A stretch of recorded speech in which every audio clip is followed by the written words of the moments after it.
Reading an 1,000-page fan fiction and realizing it's not for you. What a crazy experience. Hello, and welcome or welcome back. So I read Manacled. As some of you may know, I made a TBR machine, this thing right here, to randomly select the books I read, basically until further notice. At the time, I had recently downloaded Manacled onto my Kindle because I knew it was going to be deleted from AO3 and I wanted to preserve it in its original form. Now, I'm not new to Harry Potter fanfiction, but mostly, well, actually entirely, I live in the world of the Marauders and not Dramione. Two very, very different vibes. And the fateful day came that I selected Manacled out of my machine. And because I am so committed and determined, I decided I'd stick to my word and read it. And I'd bring you along with me. So what is Manacled? Well, at its core, Manacled is a 370,000 word Dramione fanfiction originally published by Senlin Yu in 2018. It has since been deleted off of AO3 because it's going to be traditionally published under the new title Alchemized. And here's the synopsis. Harry Potter is dead. In the aftermath of the war, in order to strengthen the might of the magical world, Voldemort enacts a repopulation effort. Hermione Granger has an order secret, lost but hidden in her mind, so she is sent as an enslaved surrogate to the High Reeve, Draco, to be bred and monitored until her mind can be cracked. This is an extremely dark fic, and because I'm going to be going over the plot of it in depth, I'm going to put the trigger warnings on the screen now so you can decide if you want to continue. Also, I'd like to give a few disclaimers before we begin. One, I do not support J.K. Rowling or her beliefs.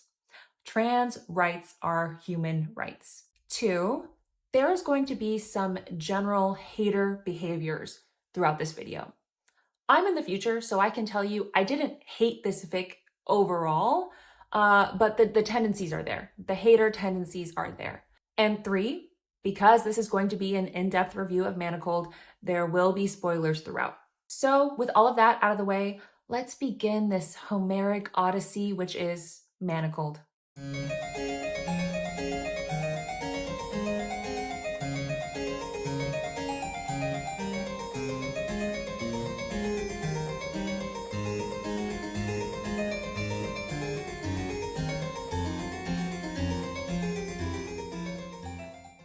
All right, y'all, first update.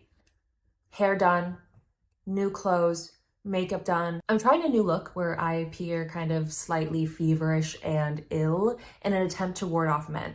This is aided today by the fact that I am actually ill. I definitely should have had tea earlier and not that coffee, but we're here. And we can't change the past, so let's just move forward. So, chapters 1 through 12, what happens? Hermione, post-war, is imprisoned in Hogwarts for 16 months. She is entirely deprived of all of her senses, and in that time becomes yoked because there is simply nothing else to do. I kind of love this for her. Like, I love a buff Hermione. When she is eventually released from this cell, everyone's like, wait, girl, how long have you been in there? Apparently this is all Umbridge's fault. She should not have done this. They did not want her in prison like that. But again, can't change the past. Hermione finds out that she is going to be a surrogate in Voldemort's wizarding repopulation program. There were so many casualties during the Great War that Voldemort has decided in a Handmaid's Tale-esque fashion to pair up the remaining pure blood wizarding families with these surrogates. Where has Malfoy been this whole time? So, deviating from the canon, I say as if all of this isn't deviating from the canon, Draco has become what they call a High Reeve, which is basically Voldemort's primary assassin. After Hermione is magically healed, monitored, and deemed good to go, she is sent to Malfoy Manor.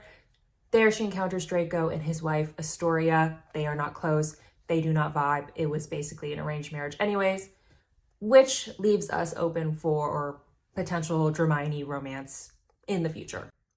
But right now, she's getting raped because that's all that happens. Well, not all, but a majority of what happens in the first part of this book. And for, I think it's 5 days out of the month when she is deemed to be most fertile, Draco is going to come and rape her. It's dark. It's dark. It's dark. So that's where we're at. Draco and Hermione do have some kind of budding romance parts. Draco is forced to monitor Hermione as she ventures outdoors as mandated by the wizard healers. Hermione really struggles with this due to her agoraphobia, and she and Draco have banter. I don't know, guys. Like, all of this is clouded by the fact that he's literally a like, guys, he's like, I don't know. Maybe this was not the first fan fiction to read if I ever wanted to become a Dramione shipper, but I don't see it happening right now. Oh, also, the main part of the book, the reason why it's called Manacled, Hermione's magic is basically used to power manacles on her wrists. So she cannot perform magic, and the manacles bind her to obey, to not resist, to conform, and all of those synonyms to those words. Malfoy regularly, after reading her, tries to funnel into her memories to see what Hermione is hiding, but Hermione doesn't even know herself what she's hiding in there. So there's no way that Draco's going to do that. He also takes her regularly to Voldemort, who basically does the same thing to no effect. So, thoughts so far. As I kind of already said, I'm not necessarily vibing. I mean, in terms of the writing itself, like the book itself, it's easy to read. It's fan fiction. I feel compelled to pick it up and keep reading. Mostly when I read it, I feel neutral to disgusted. I think this is probably thus far the intended effect. So I'd say good job.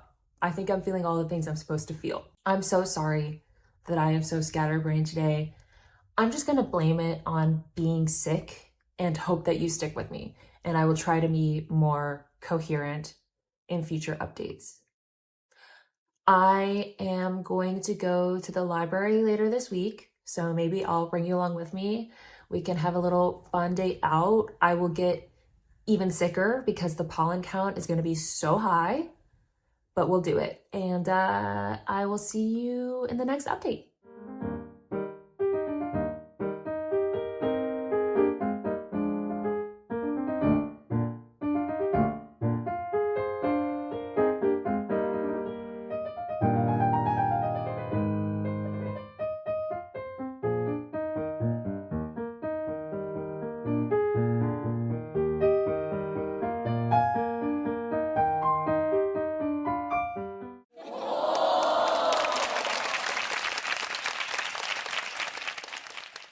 Well, folks, we're back at it. Good morning. So I finished up to chapter 25 last night, and I'm actually about to go to my very first Pilates class, and I'm really nervous because I feel like everyone is going to be friends and everyone's going to be really strong, and I'm not going to be either.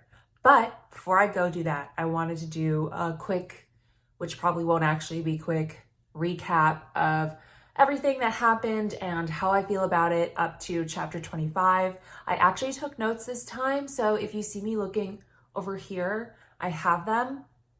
I'm professional and I'm organized.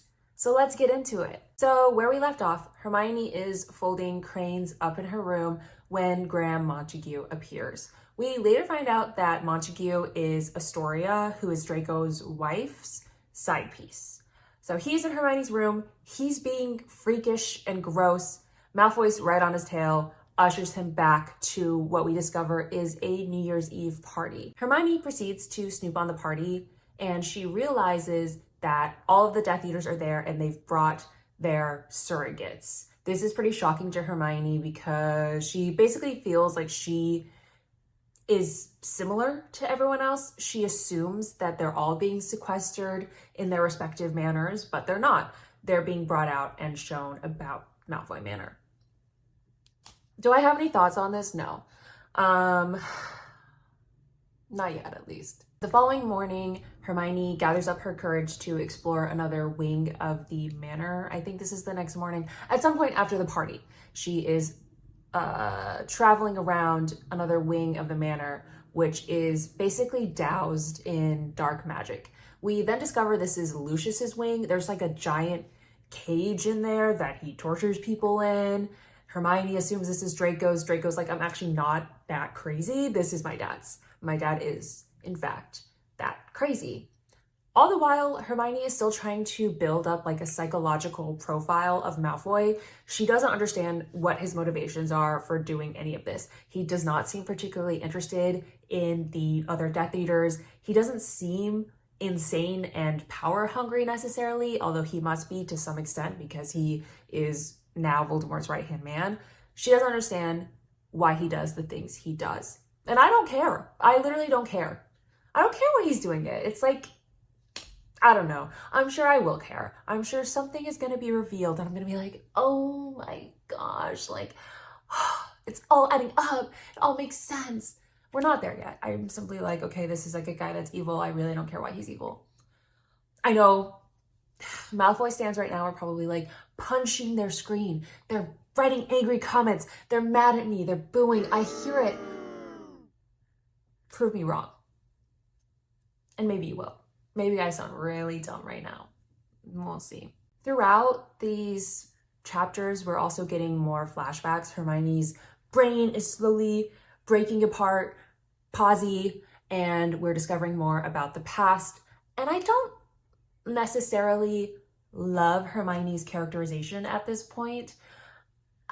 I do understand why she would be a healer. I do think that even canonical Hermione would be more interested in helping people and find that to be more logical and a more of a rational use of her time than being out on the field with everyone else. That does make sense to me. The things I don't really enjoy about this characterization, one, her close relationship with Snape. Because from what we know, the years at Hogwarts were basically the same. I just don't think Hermione can get over the kind of endless torturing and bullying at the hands of Snape for them to become besties, even in this war. I don't know. It seems weird to me. I don't know if that aligns with my soul. But that's honestly a minor issue in the grand scheme of things. It's just weird to me. Every time they bring up Snape, even to the extent that Ginny thought that Hermione might be sleeping with Snape, like that's crazy, guys. What are we doing? That's crazy. Also, Hermione reveals later to Malfoy that the reason that she was so close to and dedicated to Harry was that all of her childhood, Hermione felt too weird, too bookish. She had such a hard time making friends. She was desperately lonely, and Harry was the first person to offer her friendship. And for that, she has been eternally grateful and loyal to him. I just don't think that would be the only or even the primary reason why Hermione would stick with Harry all of these years. We know Hermione to be fiercely loyal, brave, intelligent, fierce. Like, she's down. She's a ride or die. And I think that doesn't just come from the fact that she was a lonely child and Harry offered her friendship. I think that Hermione, to her core, is good with a capital G. And she would fight to the ends of the earth to make the world a better place. And I think that she would understand that Harry is the way to do so.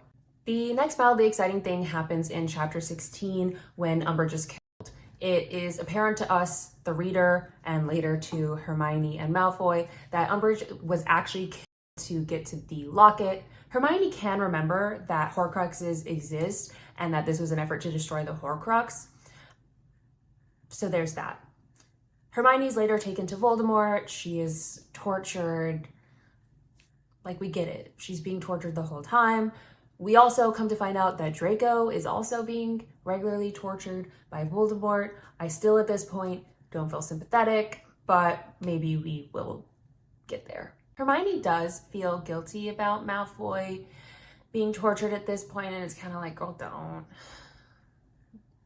Don't waste your mental energy on him.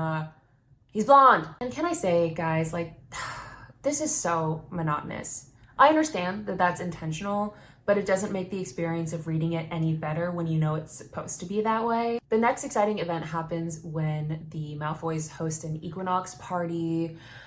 I mean, exciting, yes. Bad, also yes, because the kind of big event that happens is that Montague, who Hermione is kind of wondering at this point if she has forgotten him and he's an important part of her life, maybe even a secret resistance member, we find out that is not the case. He takes Hermione out to the hedge maze and attempts to sexually assault her. Just more sadness, frustration, torture, endless misery. Of course, Malfoy is there like that. Malfoy is always there. If there's one thing about him, he's always there. And he is ultimately saving Hermione a lot. He takes Graham and just absolutely murders him. Like, not exaggeration. He's ripping out guts. To me, even though I've never read Haunting Adeline or any kind of dark romance, it's giving me, what's the love interest name? Zaid vibes.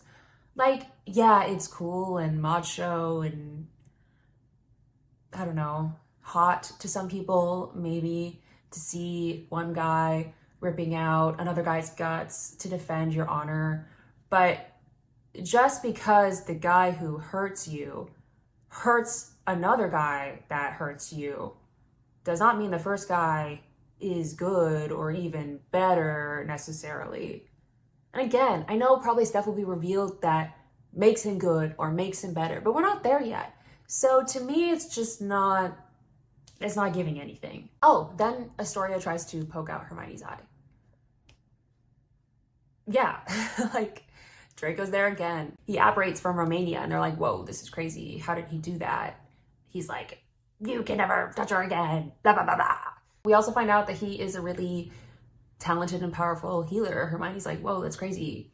How does he know all this stuff? None of this is really fun to talk about. Like, looking at my notes, I'm like, yeah, this is all really sad. Oh, Draco gets drunk. He makes out with Hermione. He says some, like, weird things. He's like, I wonder if you'll burn too. Sure, whatever. He's really mean to her after. Oh, Hermione gets pregnant. She finally gets pregnant.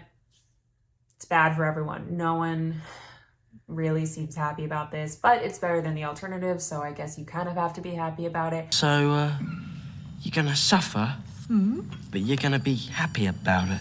She also gets ridiculously sick because the magical fetus is so powerful that it is making her sick. And as her brain continues to break apart, aided by this magical pregnancy, it is causing her to have these terrible migraines. So Draco's there pretty much 24/7 at that point, looking after her, massaging her hands, wiping the sweat off her brow.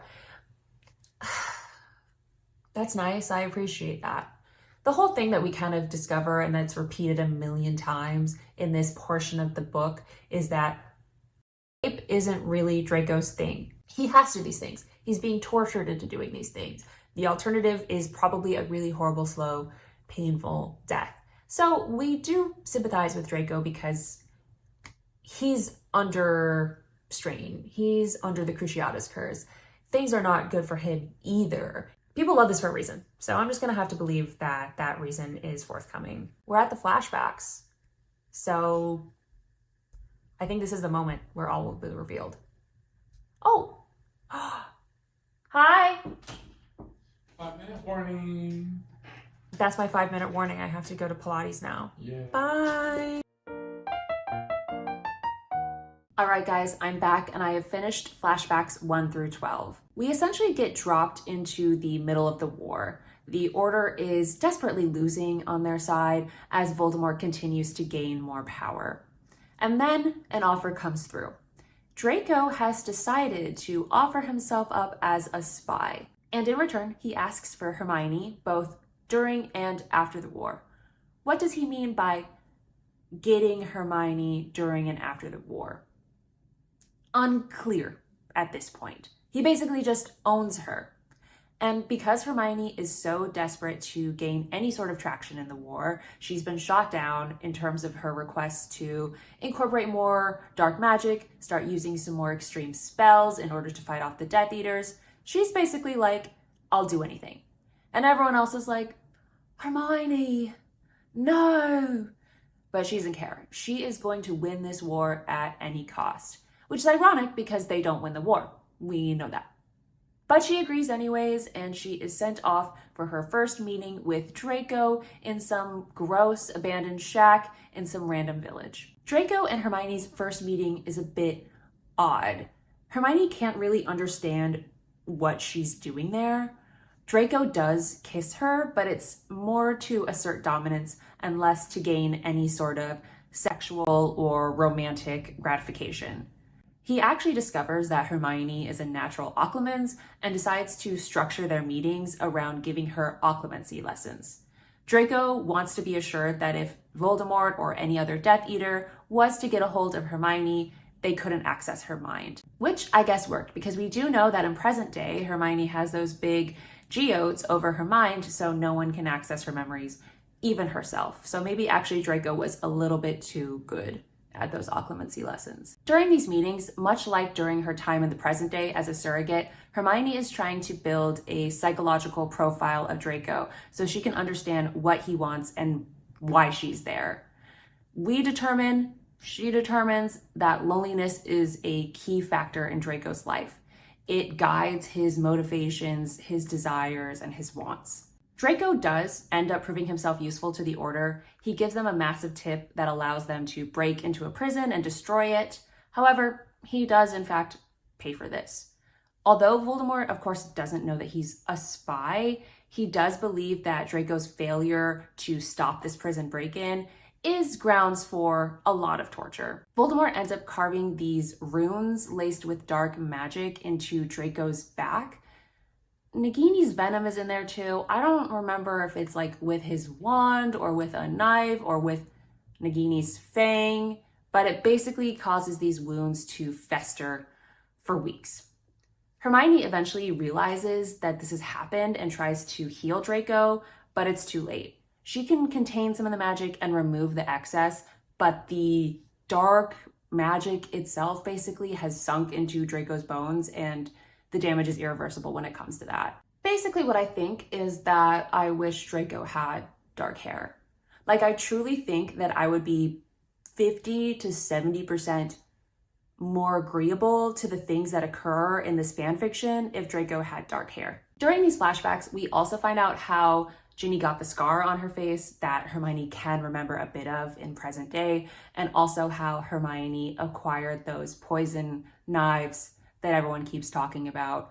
Both of those stories are kind of not interesting enough to review, but they happen. I definitely like the flashbacks more than the present day. Obviously, it's more exciting to be thrown into the middle of a war than it is to read about Hermione wandering around Malfoy Manor every single day. And I also like the development of Draco and Hermione's relationship. I think seeing their banter and the way that they interact with each other helps obviously inform their feelings. It's more understandable how they could become companions and even lovers. So that's nice to see. I guess I ship it a little bit more seeing the flashbacks than I obviously would just seeing the present day moments between the two of them. My big theory, and future me can tell me if I was right, but I think that the dark magic is killing Draco. I think they basically confirm that in the text, but this dark magic from the runes is killing Draco. Hermione is going to unlock all of her memories and remember how she fell in love with Draco and everything that he did for her. She is going to give birth to their shared child, and he is going to straight up die. And that's going to be the end of it. Will I be sad? Maybe. By that point, I will be. Right now, it's almost uninteresting to review this because I feel so neutral when I read it. Obviously, I'm engaged enough and compelled enough to keep reading, but I'm not feeling any emotions about it, really.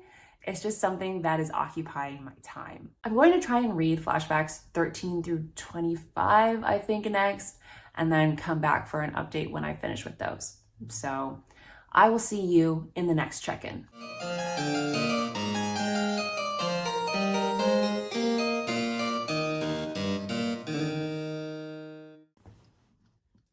Major update. I was reading last night and I got to the part where Hermione and Draco consensually make out. Woo! Both parties wanted to do it. All right, let's keep reading, folks. Okay, another mid-read update, y'all. It's all coming together because Hermione just got attacked by a Gitrish? I'm really not sure how to say that. And a vampire, and she's at the shack and she's cleaning herself up. And Draco comes in and is like, "You're stupid, don't do that. I told you, blah, blah, blah." But she's like, "I had to." And I think this is what's going to initiate Hermione teaching Draco healing, because we know in present day, Draco is a very accomplished healer. And Hermione's like, "Where'd you learn that? That's weird." Draco's like, "Is it?" So I think Hermione is going to teach Draco healing. That's my theory. We'll see. Okay. It's all coming together. Rare nighttime update for you guys, but I have finished up to flashback 25. And at this point, I'm just trying to burn through this as fast as possible. We are trying to turn it and burn it. So nothing really interesting happens up until the makeout scene that I mentioned in my little reading update earlier. Hermione comes to stitch up and heal the remnants of Draco's festering runes and advises that he drink alcohol in order to dull some of that terrific pain. In the process, both of them end up getting drunk and making out and sleeping together, but not sleeping together. When Hermione wakes up, Draco is quick to leave and pretty much just avoids her for the rest of the month. The next interesting thing that happens is that we get our first sight of Graham Montague, who is the person who tried to assault Hermione back in the present day. And he is just as creepy and as much of a freak as he is post-war. He's caught by Gabrielle Delacour in order to interrogate for the Order, and he's immediately just like insanely scary to Hermione. Like, he's just, I guess, just generally a freak. So there's that. Hermione, as I mentioned later, gets bit by a Gitrash, and a vampire. I did look this up. Let's refer to my notes. Yes, a Gitrash, I should have looked up the pronunciation, but I'm sorry, I didn't, is a spectral creature from English folklore, typically depicted as a black dog or horse that haunts lonely roads and is said to lead travelers astray. Also, I'm just wondering, and maybe I missed this in the text, although Draco does also later get bit by a vampire, and there seems to be no consequences. Like, Hermione says that being bit by a vampire makes your blood less prone to coagulation, so you'll just freely bleed for as long as you have the wound. But there's no mention of anyone getting turned into a vampire. So I'm wondering about that. Why is Hermione not a vampire? Why is Draco not a vampire? I would 100% be more interested in this story if either of them, or if both of them, became vampires. What else? So basically then Draco decides to resume training Hermione, and as Hermione and Draco's training continues, it gets closer and closer to Christmas. Hermione spends Christmas Day with Harry and the Weasleys at Shell Cottage, and she realizes, much to her horror and dismay, that most people in the Resistance, besides people like Moody or Kingsley, who are aware of absolutely everything that's going on, think that the Order is winning the war. Because of all of the tips that Draco has covertly given to the Order, they've gained a lot of ground and made a lot of successes. Had a lot of successes. So they think, not knowing that Draco is even a part of this equation at all, that everything that they've done to gain the upper hand in the war is just due to their own merit. And they think because they've been succeeding so far, choosing the light side, refraining from curses, refraining from any kind of lethal spell work, that this must be the way forward.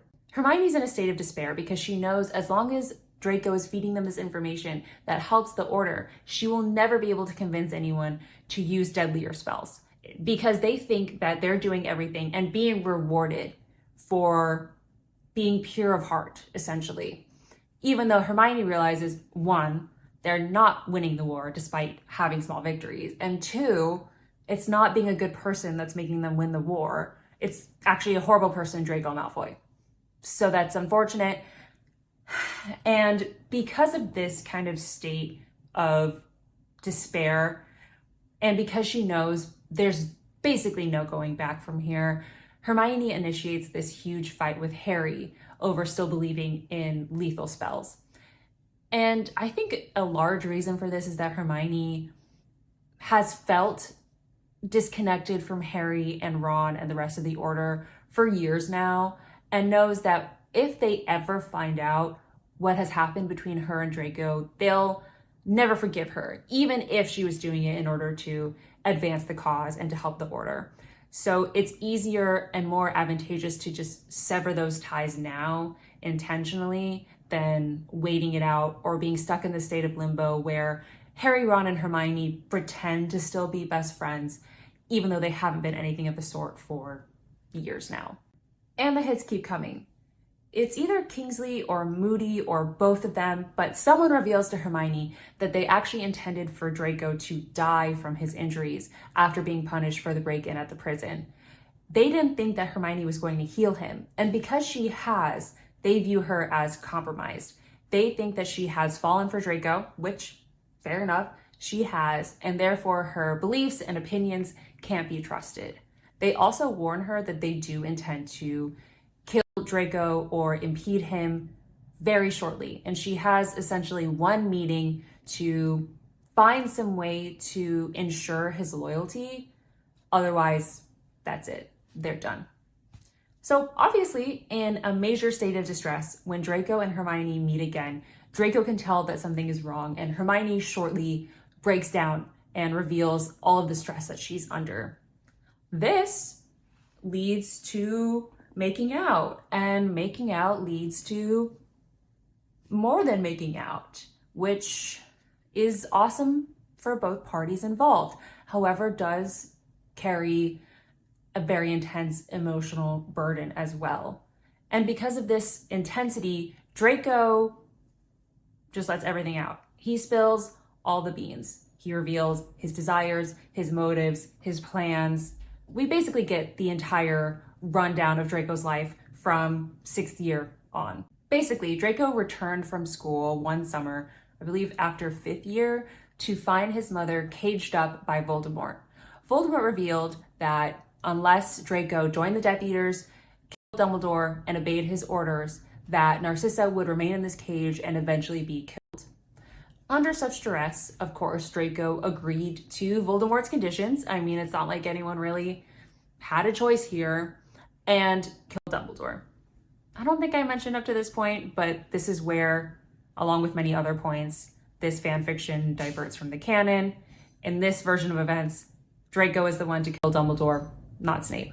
So eventually, Narcissa is uncaged, but she continues to be tortured, and I think Voldemort even lives at Malfoy Manor for a time, so it's never like they ever get any peace. But eventually, Narcissa escapes, and this is actually the reason for Draco looking to sever or remove his dark mark. Kingsley and Moody think that it's because he wants to overtake Voldemort, and if he is no longer under his sway with the dark mark, he's going to do that more easily. However, that's not the case. Draco does not have actual ambitions for power. He just wanted to be able to run away with his mom, which is really sad. Like, I do feel for the lad. I certainly do. It's a situation that no one wants to find themselves in. I will give him that. However, in the end, it was no use. Narcissa was eventually killed, though not by Voldemort.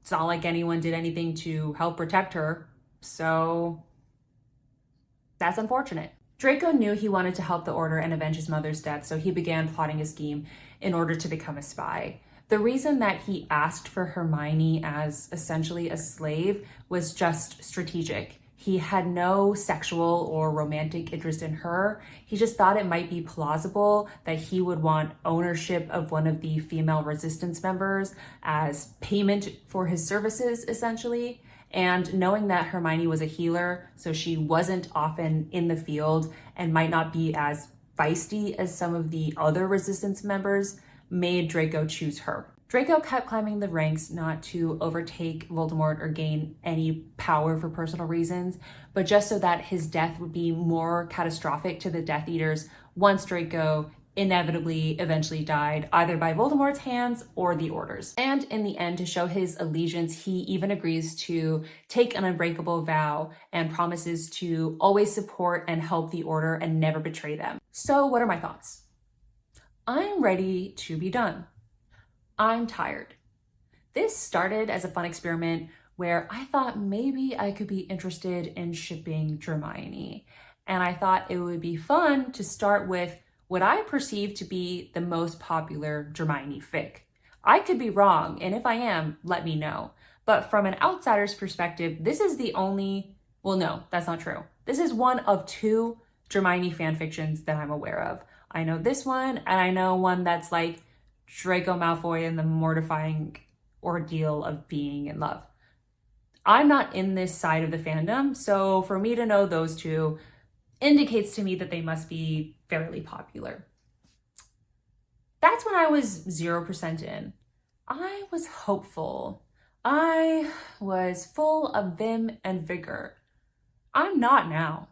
I think I'm 54% in, and the thought of basically being only at the halfway mark is filling me with an insane amount of dread.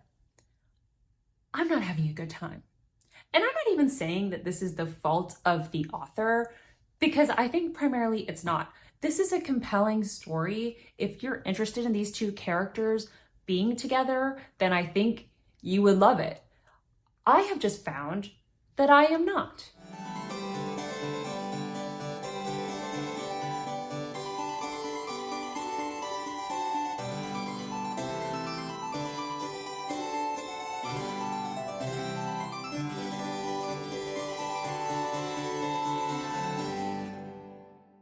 You know, I kind of feel bad for Draco Malfoy. I kind of feel sorry for you. Oh, yeah. All right, y'all, we have a lot to get into in this update. I was like, how is Senlin Yu going to cram everything up to the end of the war in this little section left of flashbacks? But she did it. So much happens that we gotta jump in, and then I'm gonna give you thoughts. I will tell you now, they have evolved. Things are changing in my mind palace, so we'll get into that as well. I forgot to mention in my last update, but Ginny is in fact pregnant.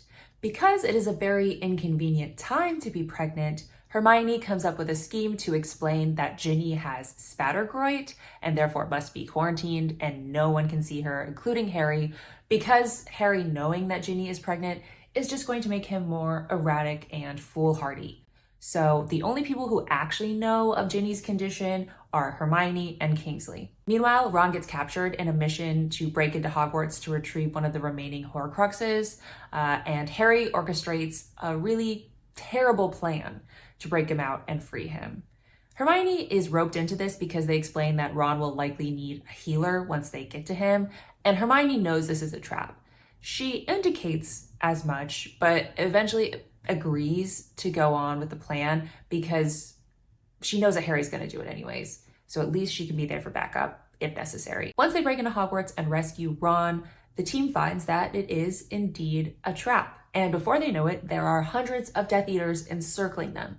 Hermione, who lacks a sparring or battle partner, is pretty quickly seriously injured. But thankfully, once again, Draco is there to save the day. He destroys all of the Death Eaters in basically one fell swoop, whisks Hermione off to their cozy little shack to heal her. So yay, Draco.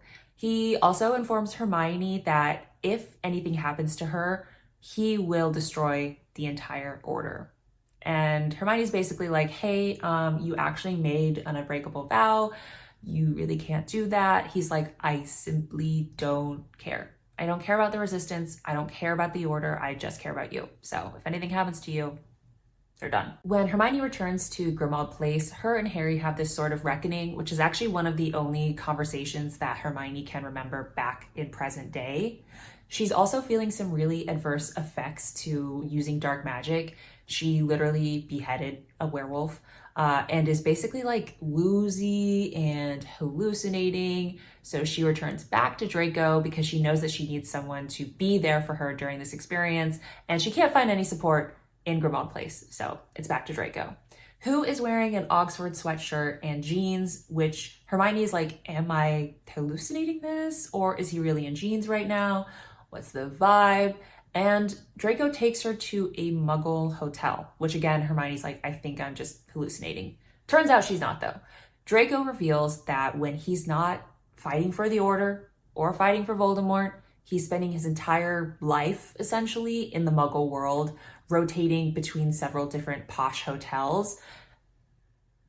I don't blame him. I don't blame him. I would too, even if I wasn't fighting in some crazy wizarding war. That seems like kind of a good life. I mean, and Draco's rich, so he can literally just do whatever he wants. The next mission involves taking a team to the Tonks cottage to remove the shackles that were put on Ron when he was imprisoned. These are basically early prototypes of the manacles Hermione wears in present day. And obviously Hermione is very interested in the past to figure out how these work, but they are pretty much faultless. Also, Draco and Hermione are like fully in love at this point. Like they're spending every moment they can together. They're staying in the hotels, they're sleeping together. It's just like not interesting to review every scene of that with you. But just know that that is happening in the background. He's like, you're mine. And she's like, yep, I am. Hermione also reveals the existence of the Horcruxes to Draco, which isn't technically allowed, but is ultimately advantageous because Draco has gained access to the Lestrange vault, finds the Hufflepuff cup, brings it back to Hermione, who destroys it with the sword of Gryffindor. I know that obviously Draco and Hermione are the protagonists of this fanfic, so they have to be more involved in the plot, but it is kind of weird to have them destroy a Horcrux. Like, it really makes Harry seem so stupid in this fanfic that he, at first, barely cares about the Horcruxes at all, and then is struggling so much to find them that he doesn't even have any involvement in the destruction of the Hufflepuff cup. Like, I don't even know if they inform Harry. I don't remember if they ever actually tell him that they destroyed that. I mean, I guess they must have, because when he goes to the final battle, he believes that, you know, this is it, he's the final Horcrux, but I don't recall that. So, I don't know. I understand why the plot changes in this way, but it does kind of feel weird. I don't know. Later, the Death Eaters launch a Muggle attack in Surrey, I believe, and there are a lot of casualties. This is basically just another trap to lure the Order out. And at one point, okay, so this is kind of going to get complicated, but at one point, Kingsley returns to Grimmauld Place to drop off victims for Hermione and Padma and Pomfrey to heal. Hermione's like, wait, Kingsley, you're really injured. Let me heal you. And he's like, no, I literally have to go. Don't leave me alone. Bye. But Hermione grabs onto Kingsley's robe as he's apparating back to the battlefield. So she accidentally apparates alongside him and ends up in the middle of the battle. She gets injured again, and I think it's like an acid spell to her sternum. So basically her chest gets blown up, but also she gets bit by a vampire. Vampires are everywhere in this fanfic. They are biting everyone, and yet they're never described. Are they hot? Like, I really would like to know. But anyways, all this is going on. She gets to Grimmauld Place. Padma is like, hey girl, I will try and heal you, but there's a million other people here that I have to heal as well. She doesn't do a diagnostic on Hermione, so doesn't realize that she's been bit by a vampire and is essentially bleeding out. She nearly dies, but somehow she gets back to Draco, who is able to heal her. And he has to actually take her to Malfoy Manor to do so, which is like, ooh, scary, but also like, hey, present day, we live here. Draco is really always there to save the day. And thank God he's such an amazing healer because no one in the order's doing anything. Once Hermione is recovered, she returns to Grimmauld Place to find that Kingsley was killed by Draco. I think Draco had a reason for doing this. I don't remember what it was. Hermione kind of has mixed feelings about the whole thing, but ultimately nothing is going to dissuade her from loving Draco, so I think that he could have just done it for no reason and she would have found a way to rationalize it. Hermione knows that the war isn't going to end soon or at all, and if it does, it's not going to be in the Order's favor. So she devises a plan and brings it to Moody to build a bomb. She's literally Oppenheimer over here with, I don't know, alchemy and potions and magic spell work to destroy Hogwarts so that they can get in, access the Horcrux, probably initiate this big final battle, and hopefully win. Surprisingly, Moody and the rest of the Order are so desperate at this point that they're like, yeah, sure, go on, Hermione, build it. So she does. And basically, they prepare for the big final battle. Hermione and Harry have a conversation in which Harry's like, hey girl, I'm not gonna come back from this. And Hermione's like, no, you literally cannot have that mindset. You cannot be manifesting these bad vibes. Like, don't think that way. Harry's like, it's fine. Like, I've made peace with it. I understand that this is a sacrifice I have to make for the wizarding world. And with that, he goes off to the final battle.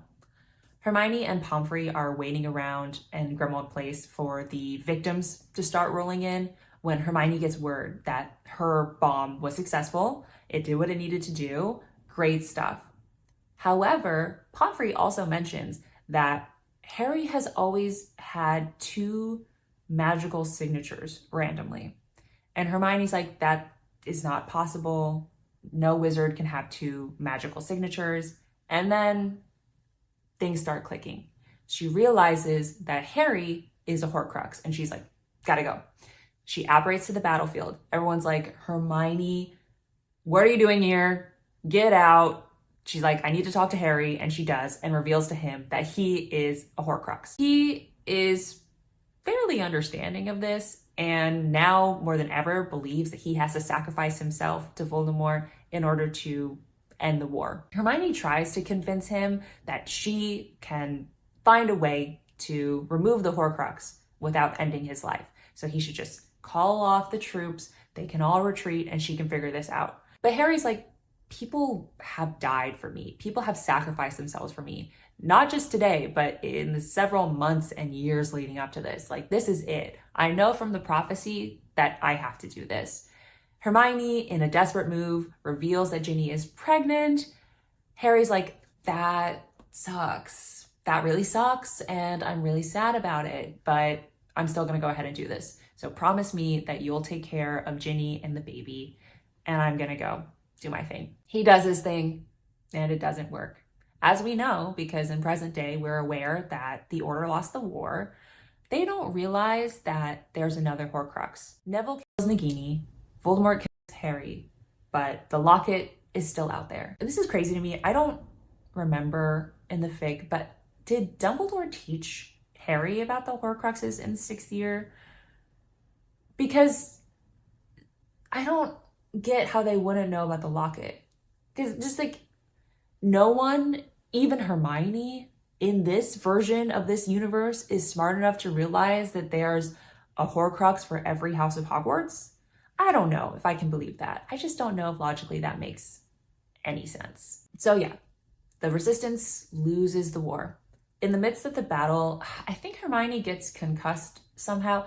If there's a battle and Hermione's in it, she is getting seriously hurt. And if Hermione is getting seriously hurt, Draco Malfoy is there to whisk her away. So he does so. I think she's knocked unconscious in this process. And when she comes to, she's like, whoa, what's happened? Draco informs her that they have, in fact, lost the war. Pretty much everyone is either dead or imprisoned. And Hermione's like, okay, well, where's Ginny? Because my last promise to Harry was that I would take care of her and her baby.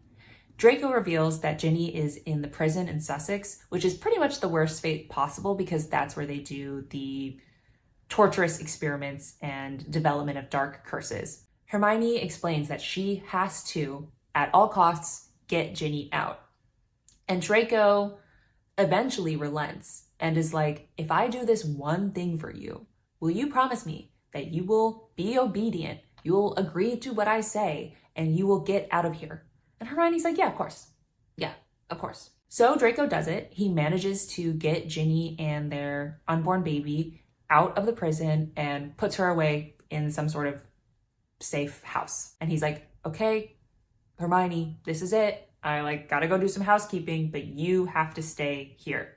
You're gonna stay put, you're gonna wait for me, and when I come back, we're out of here. Again, Hermione's like, yeah, of course. Duh, I'm not going anywhere. She immediately leaves.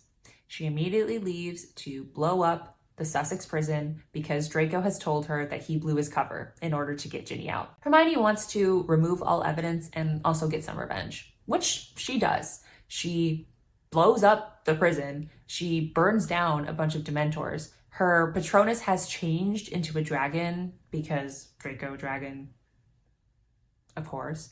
I think, is this canon in Harry Potter that when you fall in love, your Patronus changes? Right? And so, despite Hermione being pretty effective in her plan to destroy the prison, she is, in fact, captured and taken away, where she finds the entire Weasley family being tortured, Harry's limp body being strung up. Is this at Hogwarts? On Hogwarts grounds? I think so. And Umbridge finds her and imprisons her in the dungeons of Hogwarts. And that's what you missed on Glee, or what Hermione missed when her mind was turned into a magical geode. We have reached up to where Manacled starts, with Hermione imprisoned for 16 months in total darkness with no understanding of what's going on. While I was reading this, especially in the final battle, I was like, oh my gosh, everything is coming together. Like, wow. Okay, I kind of had to switch up because I was so invested in these flashbacks that I was literally reading at the gym. I was reading on my breaks at work. Like, I was like, I have to get through this. So, credit where credit is due. I was a hater and I got into it. I think that the author does a really good job of explaining why Draco and Hermione should get together, at least under these circumstances. Also, because when I am reading a fic and I want to get into the world, I'm typing youtube.com, I'm searching Dramione Manacled playlist, I'm on pinterest.com, I'm searching Dramione Draco Malfoy aesthetic, because I want to get in the mindset, I want to get in the vibe. And I did see these pics and I was like, okay, you know what? Like, I kind of get it. So again, credit where credit is due. I felt so satisfied at how everything was kind of wrapped up in a neat little bow. Everything came together from what we knew from the present day chapters to what was happening in the flashbacks. I think Senlin Yu did a great job. It's been an emotional roller coaster, and I'm glad that you're watching this and you're here along with me. In the next little update I have for you, I will be finished with the book. I will be giving my final thoughts. I really have no idea where this is going to go, but I know that everyone says it's really sad. So again, I still believe that Draco's going to die. We'll see if I'm correct, and I'll see you in the next update. Wait, so why were you all crying? It has a happy ending. All right, welcome to the final update of this Manacled reading vlog. We've done it, and I'm going to apologize in advance because my cat is right here out of frame. I think you can just maybe see his ears occasionally, and he sheds a lot. So if there's errant cat hair floating in and out of frame, I'm sorry, I can't help it. If he's not near me while I'm talking, he will just cry at the door and disrupt this video. Anyways, let's get into a recap of what's happened thus far. Hermione wakes up from her seizure-induced coma and is understandably very confused and disoriented. At first, she's relieved to see Draco, but she has a hard time reconciling her feelings for him in the past with her recent memories of him in present day, where he's an evil Death Eater who is regularly assaulting her. However, there is a logical explanation for this. Of course, we know that Draco is regularly taking Hermione to see Voldemort, and Voldemort is inspecting her memories. Draco essentially must perform for Voldemort through Hermione's eyes. It would not make sense and would be very alarming if Voldemort went through Hermione's memories and saw a bunch of Draco being really sweet and loving, like, hey baby, Oh, hi, baby. it's me, you don't remember, but we're actually truly in love and I'm always going to protect you. So, fair enough. And I guess at this point, Draco knows that he's not going to be bringing Hermione in to see Voldemort at any point, so he can kind of drop the act. Draco also reveals that there's a plan in place to effectively end Voldemort's regime. Snape has been key in orchestrating and destabilizing Voldemort's empire, and once it falls, which they pretty much guarantee that it will, the International Magical Confederation will step in to repair what is left of Wizarding Europe. By that point, Hermione needs to escape and be out of Europe entirely. So the plan is at some point to get the manacles off Hermione, send her off to a safe house, and Draco knows that Voldemort will get the heads up that this has happened and will immediately come for him and try to kill him. So Draco, once again, is willing to sacrifice his life for Hermione's. That's kind of all we see of Draco, and I get why people like him.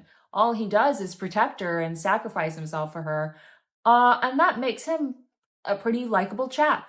So, fair. I do get it. Hermione begs Draco to give her some time and let her research if there's a way that she can safely remove his dark mark, and Draco agrees, but he's essentially just placating her. Later on, Healer Stroud, who I don't think I've mentioned, but is the healer assigned to treat Hermione and the rest of the surrogates, comes to inspect Hermione and announces that she and Draco are having a son. However, there is no time to celebrate because soon Lucius is back in Malfoy Manor. He's been recalled to Britain by Voldemort to find the last remaining member of the Order, which we know is his son Draco, so that's going to be awkward. This makes life in the manor even more of a living hell than it already is. And at this point in the story, it's kind of like, girl, really? Like, do we need to add more? This is already a precarious situation, and I'm already tired. Snape is going to arrive in 6 days to take Hermione to their safe location. However, breakthrough. In this time, Hermione has realized what she needs to ensure Draco's safety when she removes his dark mark, and it's Phoenix Tears. The downside is that Phoenix Tears are extremely difficult to obtain, and she will ultimately still have to cut off Draco's arm to remove the mark. The Phoenix Tears are basically just part of what will help him heal, along with a litany of other ingredients to be included in some magical potion. But then, just kidding, Snape isn't going to arrive because Romania broke ties with Voldemort and killed all the Death Eaters in the area, including Snape. Cat just jumped off my lap. R.I.P. Snape. He was a real one. And honestly, not a lot of grieving going on.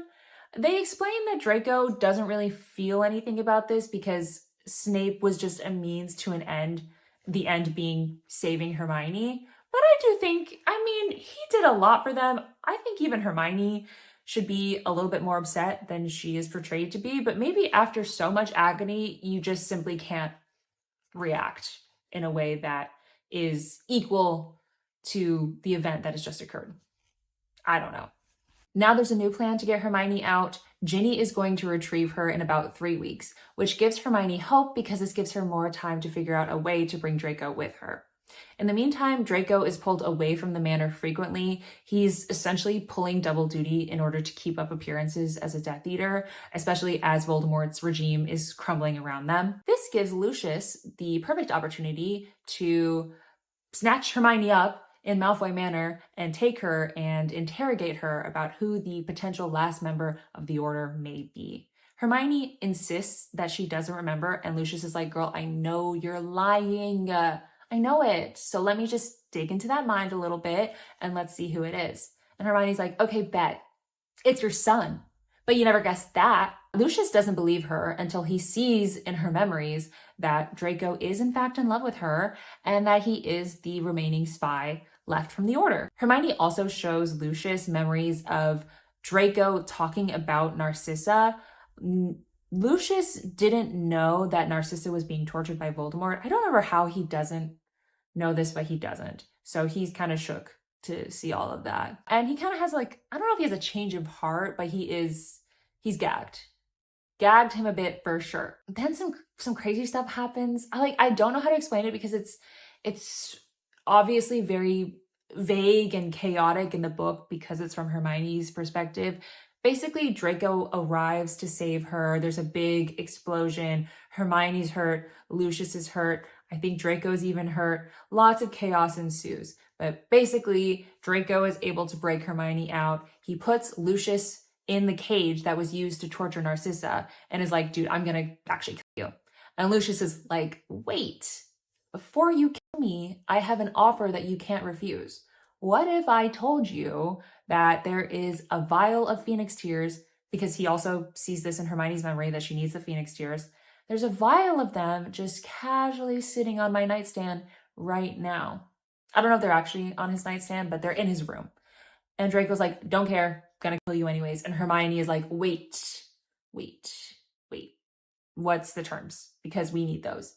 And Lucius says that if he gets 10 minutes alone with Hermione, he will give them the tears. Draco does not want to accept these terms, but Hermione chooses to. And it's honestly chill because Lucius is shackled anyways. He's in a cage. He's not going to hurt her.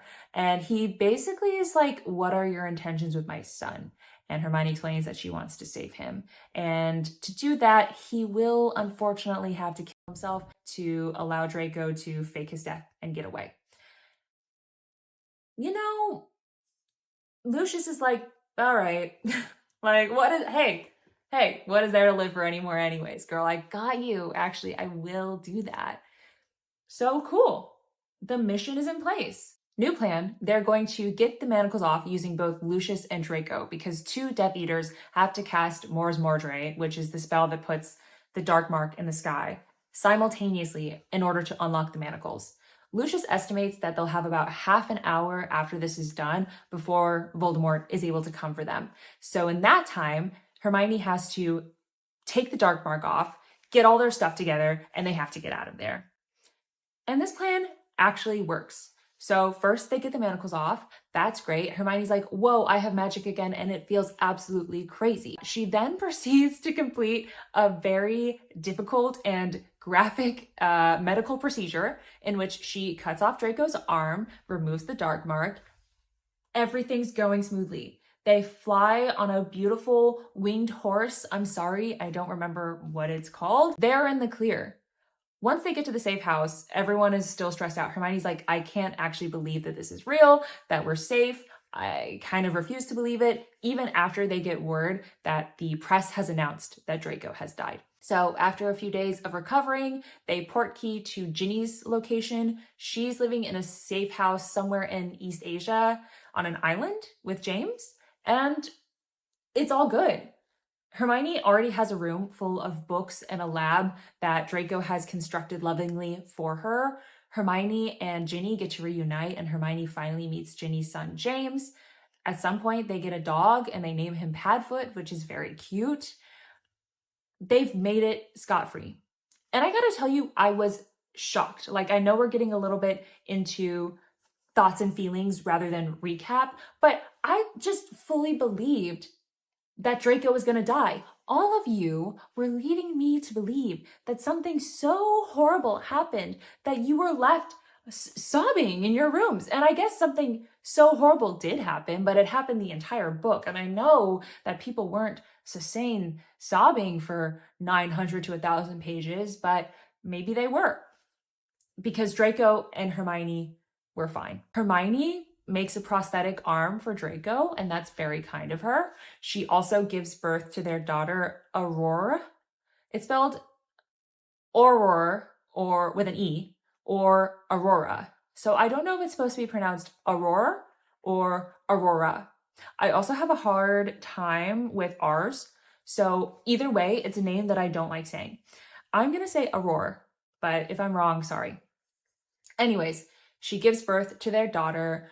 Their daughter is basically like Hermione, but with Draco's eyes. She is a very precocious young child. She loves James and they get along kind of like brother and sister. And Ginny is like, all right, guys, It's done. The International Magical Confederation has stepped in. They've patched things up in Europe, but problem, they're not killing Voldemort. They're basically just letting him waste away on a secluded mountaintop or something of that nature.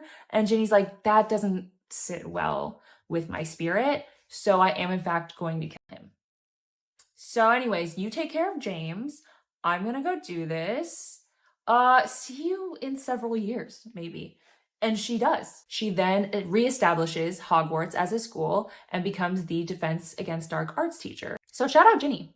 She eventually comes back for James and takes him to Britain, where James becomes a Hogwarts student, and Aurora, Draco and Hermione's daughter, desperately wants to follow suit, but Draco and Hermione are like, girl, we can't take you to Britain because your dad is wanted as like an evil criminal, and everyone thinks also that he's died.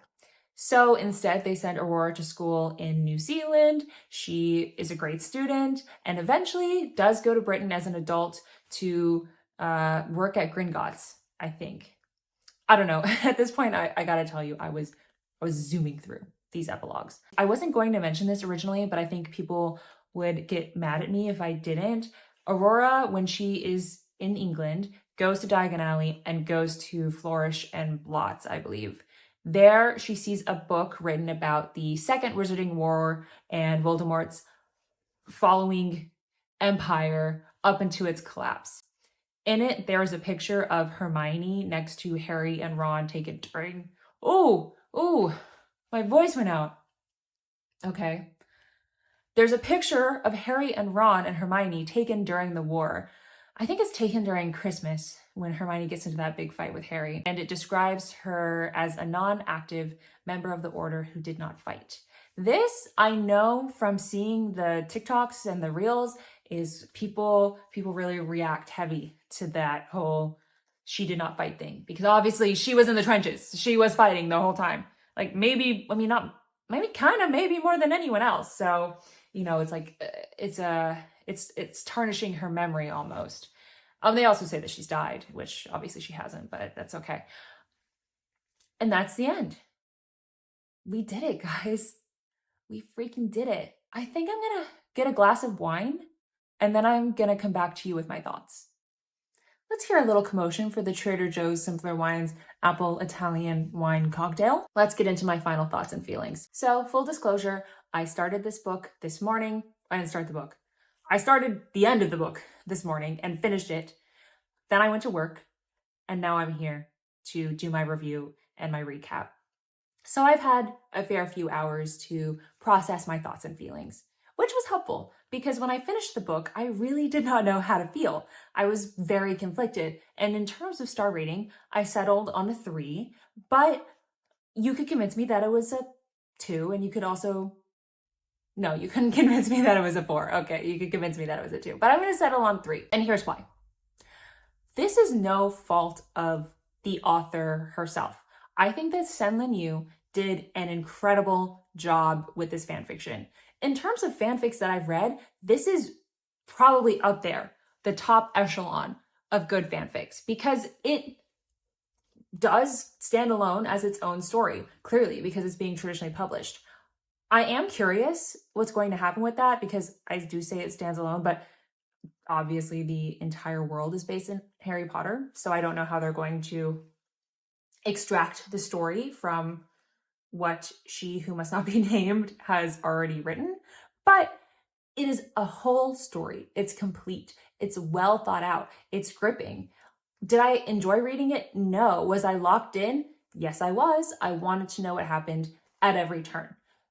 So I absolutely commend Sen-Lin Yu for doing an amazing job with this fanfic. There is a reason it's being traditionally published. It's a good piece of work. But I did not like it. I did not like reading it. I think that the misery level was not commiserate to the endorphin level. When we got those happy moments with Hermione and Draco, they were always tinged with a sort of intensity and sense of danger. There was always an underlying tension. So you never felt like you even got to completely enjoy those happy moments because you knew that something bad was going to happen imminently. Even in the last chapters and epilogues, until I reached fully the 100% mark of the book, I was concerned that something bad was going to happen. I'm glad it didn't. My dislike of this book is entirely personal. It's based on my own personal taste and opinions. Obviously, that's the case for every human being who has ever read a book. Their opinion is personal. But I'm just saying that this isn't a takedown of the writing itself, the story itself, anything of that nature. I think essentially what it boils down to is, one, I don't like reading miserable stories in this way. I say that as someone who primarily reads horror. It's miserable in a different way. You're going in with a totally different set of expectations. Additionally, I don't read a lot of fantasy, romantasy, dark romance, 3 genres that I would put this book into. Obviously, I have read Harry Potter, so I can connect to it on that level, but romantasy and dark romance especially, I don't vibe with at all. And when it comes down to it, that's what this book is. So it's just not aligned with my personal tastes. Would I read another Dramione fanfic? I have considered it, and then I looked at it and I was like, no. Actually, no. Will I read Alchemized? Yes, for sure, because I have 10 pages of notes on Manacled and I would love to use them. I would love to put them to work and compare and contrast. Sorry also that this review has become like really discombobulated because I don't have notes or a script for my thoughts and feelings. And now that my cat's here again, I'm like, because he's really cute. Other thoughts about Manacled? No, I don't know why everyone was crying. If you have read Manacled and you cried, maybe I'm just an evil, soulless hag. But at no point did I want to cry for any reason. And so I'd love to know what point of the story or what element of the story compelled you to cry. I think it's very noble to cry. I'm not saying that it's a bad thing. I love crying. I love it. I don't love it, but I do think it's a good thing to do. I just didn't feel that compulsion while reading this. So I'm very genuinely curious. I can't believe it's over. I feel so relieved. No offense. Maybe we'll wrap this video up with a couple of questions. Have you read Manacled? Will you read Manacled? What did you think? Do you wear wigs? No, I do not. Have you worn wigs? No, I have not. Will you wear wigs? Maybe. I don't know anyone in my personal life who has endeavored to read this or will ever read it, so I'd like to connect with other people on their thoughts. Yeah, and I think that's going to be it for me. Sorry again that this whole recap became so rambling and incoherent at the end. I really have a task for myself while I'm editing. But if you've made it this far, leave a snake emoji in the comments. Thanks for watching, and I'll see you in the next one.